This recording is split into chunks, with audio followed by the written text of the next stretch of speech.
social media mandinoswera ndichiona kuti nyaya dziri kufamba sei. Vazukuru ngatitambe zvakanaka handiti ngatitambe zvakanaka. Inini sasekuru vevanhu ka ndakatozogara panapa kuti tinge tiri tinotsiurana handiti.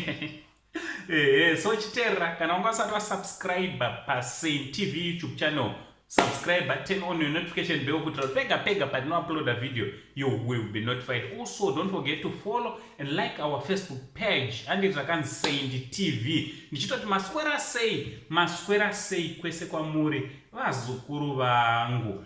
Vazukuru ngatione mavideos mamwe ataisa first pinned comment. Pane mavideos mamwe ataita hande tinoona handiti vazukuru lady squander azoendawo kumariro kwaSoldier Love vakaranzopinda vanhu vachipa nevanhu nemafans handiti vachipa chikonzero chekuti zoni imbavha hanzi anozobira vanhu. Azukuru zvakanakawo here izvozvo?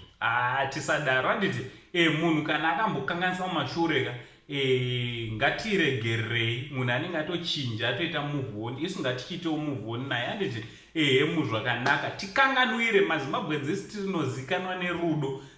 Soldier Love handiti parufu rwaSoldier Love ngapaparidzwe rudo nekuita kwedu. Tisakanganise parufu rwemuzukuru wangu handiti handichiti sorako lady squander nezvawaitirwa nevakomana vasingahwisisi. Nhubu ndo nhubu wachonaiwo wazvisiraita handiti tisachengete zvigumbu pamwoyo asi ngatiregererei. Ngatinyorere nokumakoments kuti munofungei nezvaitwa lady squander.